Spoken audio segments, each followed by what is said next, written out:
My name is NonStopAntonio. We're going to be talking about The Flash, episode 4 of season 9. You know, a bunch of my theories were wrong, but they were also kind of right, if that makes sense. Mostly had to do with Red Death. They set the tone and gave us some big reveals, and some of the acting was a little subpar. Or at least it just didn't feel right in the moment. So let's talk about it.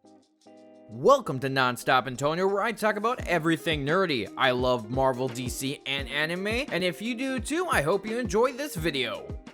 Overall, this episode was still yet another good one. I feel like Season 9 has started off with the first 4 episodes having a really good storyline, really introducing us to Red Death, who she is, and giving us those bigger stakes to what we wanted, and really no filler, just kind of throwing us to the plot and pushing the story along.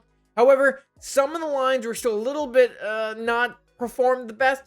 I mean, Barry, 100%. Grant Gustin did an amazing job during the entire episode, and same with Candace Patton as Iris. However, Red Death, some of the lines from Red Death just weren't it. And it was mostly at the very end, where she's screaming and getting mad about going after the Flash. I don't know, it just sounded very off and seemed like someone was just throwing a tantrum. And the thing is, too, there's also a line from Captain Boomerang who was like, so what now?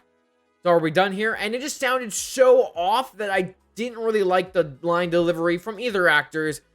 And it was a little off. However, through the episode, Ryan Wilder meeting Iris was very eerie and trying to figure out who she is, why she's there, and, you know, where this Red Death character has come from. Because it turns out it is not from the Reverse Flash Armageddon timeline like a lot of us thought it was going to be. It also had nothing to do with any negative forces like a lot of us thought it was going to be. So it's interesting what they're doing with this character and how they are portraying it, because there are some similarities to Bruce Wayne, Red Death from the comics. However, we'll get to that when we get to the Red Death part of the breakdown. I want to start off by the beginning of the breakdown where we're talking about Chilblain. Because Chilblain here is building the cosmic treadmill for her. Because he wants Frost back. He's going to do anything to get the love of his life back. And it really shows throughout this episode where the character is going. And by the end, a lot of his plot makes sense. Because during it, we have Barry trying to reason with him. Being like, you can't let her do this. You gotta help us. And he's like, I'm not part of Team Flash anymore. I betrayed you. Really giving up on himself. Chilblain has no one. He feels like he's alone. Frost is gone. He betrayed Team Flash. So he doesn't think that Team Flash will help him at all now. And the thing is, during this scene, I like Barry's reasoning because he turns around and he's like, well, you know, Frost, she tried to kill me once. And then she's one of my best friends. Really showing that, you know, even if someone is their enemy, they can be redeemed. They can be better. Even if people do something that wrongs the team, they are still accepted back. And I really like where this goes for Chilblain, because that sets up his hero moment in the end, sacrificing himself pretty much to save Barry and get him out of there. Which they kind of act like Chilblain's dead in this. Like, they're like, oh yeah, he died. Because it looks like he's gonna die. You see the character's going to stab him, but is he dead? We didn't see a body. This is a comic book show. If you don't see a body, they're not dead. So really interesting how they're dealing with all of this. We also got some more stuff with Cecile and Joe this episode, showing how he wants to leave Central City. He has a flyer to find a new home, and it's only 2 hours away. That way, they're not in Central City, but they're still close enough to home that they can go visit and everything, because he wants to give Jenna a new life. And the funny part is, I think this is the first time we've seen Cecile and Joe's kid, Jenna, in a long time. Like, I don't think we saw kid her. I'm pretty sure we've only seen baby Jenna, and now we actually see a kid, which it blew my mind when I saw her. I was like, is this seriously the first time we've seen this kid in a long time? Like, they always kind of forget they have one, and now we finally see it. Which does lead to a very good moment between Joe and Cecile, showing why Joe wants to leave, because he wants to give Jenna the life that he was never able to give Iris and Wally.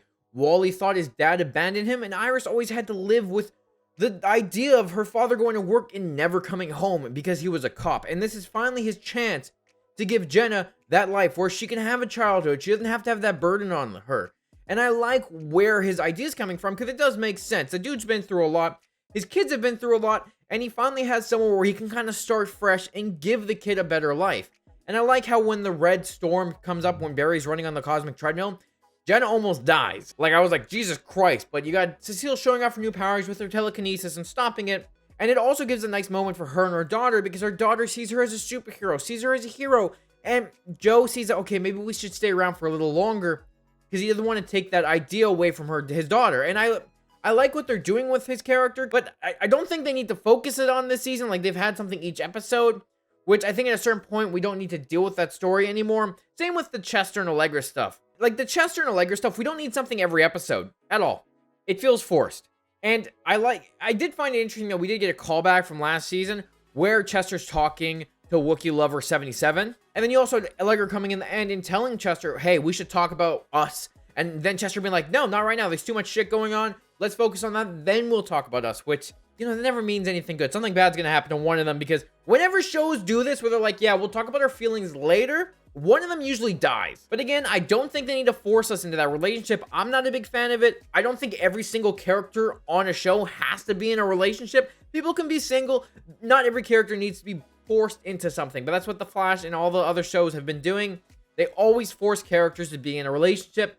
Never a big fan of it, other than, comic book characters who normally are together get together. But let's jump into the Red Death stuff because Barry made some foolish mistakes this episode. Because right off the bat, Barry assumes that Red Death is actually being corrupted by the negative forces.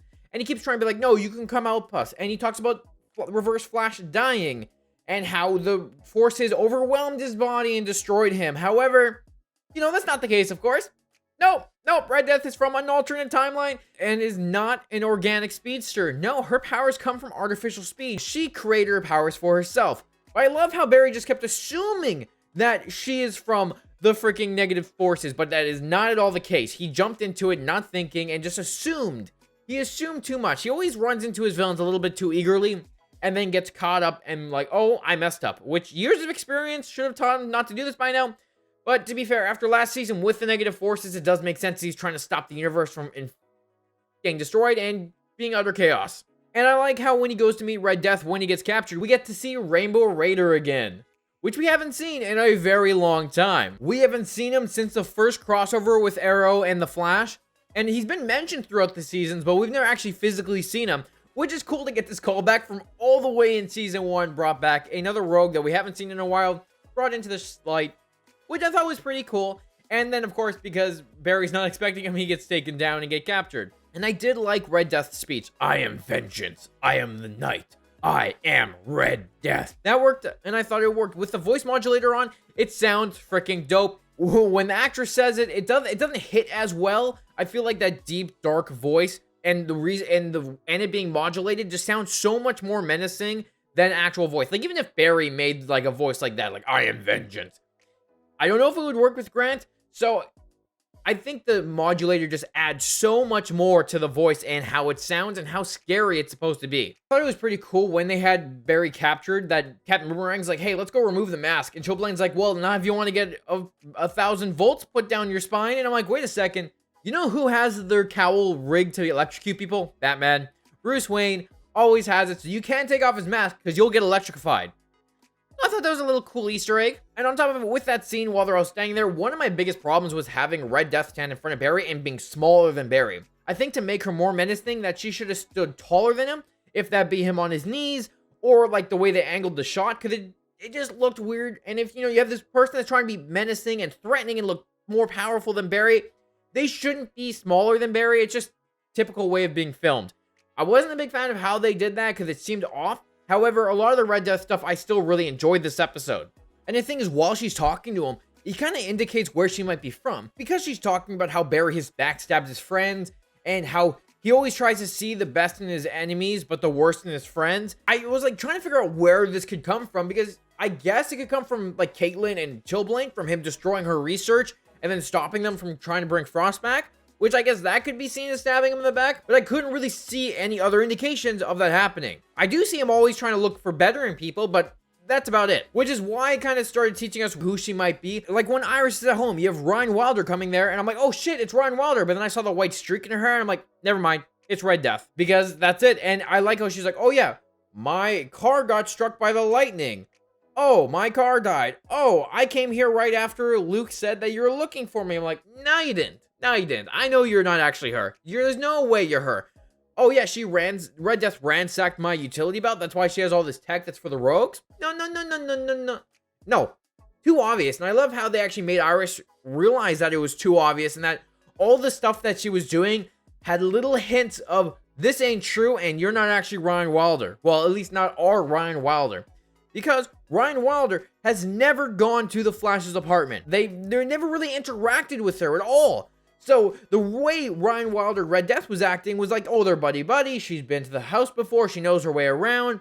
And Iris is not dumb, so she puts it together, which I like, making Iris seem like she's smarter and actually doing investigative work and understanding and tying in her journalism to what she does. Because she even says when she has a story, she has multiple journalists pick it apart to try to find any holes in it, which is cool to see Iris actually using her skill set rather than just holding a gun in the background. But I like how we find out during this whole section of the episode 2 that the suit and Ryan Wilder can be two separate things. She can control the suit remotely, and it looks like her speed is also tied to the suit and not herself. And I like how when she's explaining herself to Iris, we learn that she's from another timeline, but it doesn't seem like it's from the Armageddon timeline, because she talks about how she was adopted by the Waynes, how she was best friends with Iris, which was similar to Armageddon. I'm pretty sure she was best friends with Iris in that.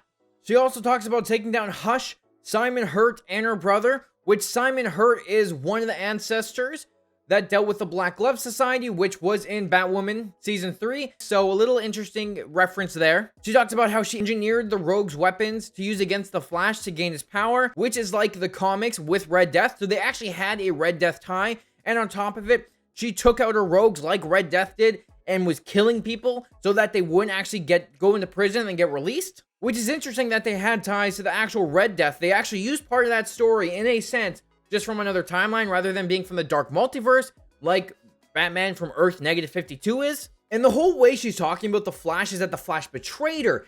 He went against her when she was actually trying to learn his speed. Just like how in the comics, when Batman tried to learn the Flash's power, but he refused, she went against him. They fought. But in the comics, Bruce put the Flash on a Batmobile and ended up going through the Speed Force and blending them together, which was really messed. So Barry and Bruce were in one body.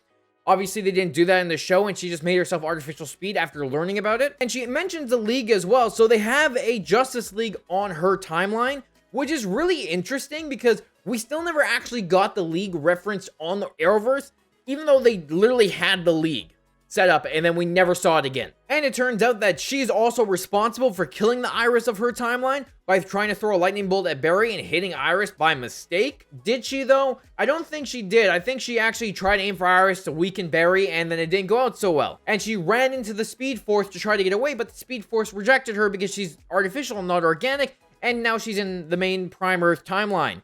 Which is really interesting because it changes up a lot of theories, how people thought it was going to be the negative forces, how people thought it was going to be Eobard Thawne Armageddon timeline. I feel like using that timeline would have made more sense, but I'm curious to see what they're doing with this. And the suit up while she's facing Iris was so dope. Watching the pieces go on her, like that was a cool suit up. Like I'm not going to lie, that looked pretty cool. Then we get to the big part of the episode where Barry has to use the cosmic treadmill or Iris will die.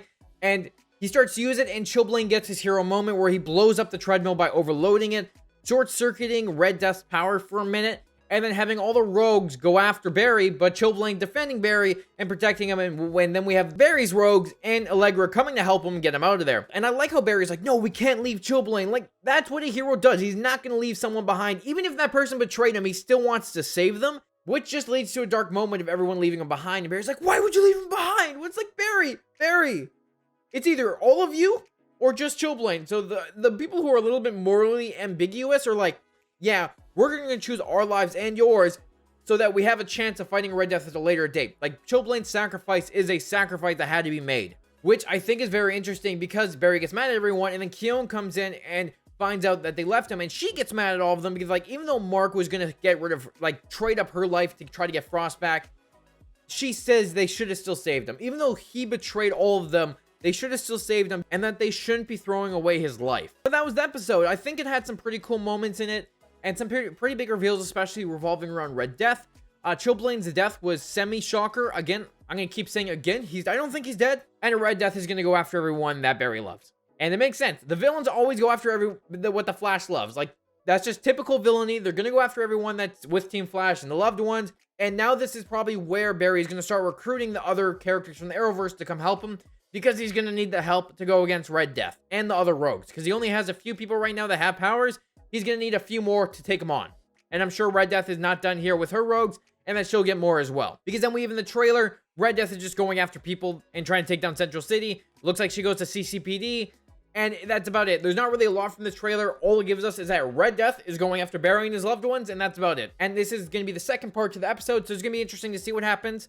What did you think of this episode? What did you think of Red Death backstory? How do you feel about our theories being wrong? Also, let me know what you thought about the lines at the very end there, where she starts getting mad and then Captain Cold's like, what? Are we done here? Because for me, those were really weird lines. They just didn't really feel right in the episode. So I'm curious to hear what you thought. I hope you enjoyed this video. If you liked it, hit the like button, hit the subscribe button. It helps out the channel a lot. And if you want to see any more of my Flash breakdown, check the description down below for where you can find that. Thanks for watching, and I'll talk to you later.